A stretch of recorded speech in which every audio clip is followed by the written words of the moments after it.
Cho Inomaru Mamano Ndemereka woka Mamano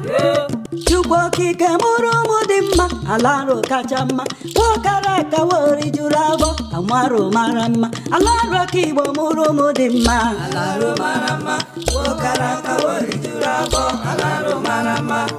Ekwekuo amagba obia kwa odo nzuko Inomaru gburugburu worldwide abiakwala odo 2023 Mass Rally 2023 Mass Rally 2023 nke ụmụ nwanyị arụ niile gburugburu emume a ga-achịrị ọkụ n'abalị 21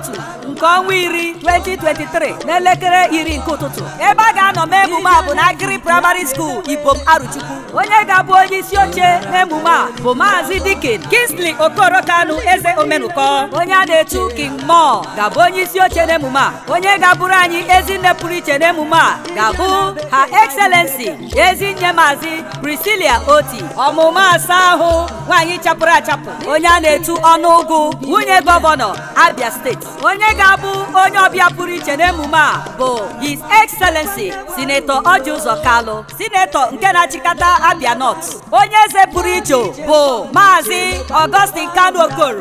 Arianzu of Aruchukwu Kingdom onye isi n'ile ọbịa n'ụbọchị ahụ bụ Ezinne Oledo Chibuzor Onyekwere President General Nzukọ Aro Women Win Worldwide Host onye na-achịkọta emume a bụ Chairman Planning Committee bụ Ezinne Maazị Chinenye Nwaka chai ọgbakọ ụmụ nwaanyị nke afọ a ga-abụ ihe dị ebube ọnụrụ karịa ibe ya a ga-enwe ọtụtụ ihe dị iche iche igba egwu omenala dị iche iche a ga-enyekwa award a ga-eletakwa ụmụ ogbenye ndị na-onweghị otu o si dịrị ha chai ụmụ okorobịa na ụmụ agbọghọbịa a ga-enyekwara ha aka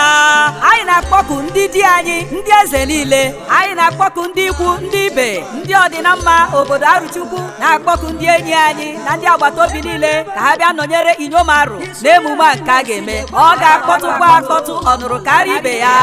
onye tinyere aka n'ozi a bụ Ezinne Maazị Ambassador Christabel Ndubisi onye mgbasa ozi Inomaru gburugburu Inomaru mma mmanụ Osodiwakpa ike mma mmanụ Inyom George mma mmanụ biko ịṅụọrọ m ihe ọma dị mma wo ayo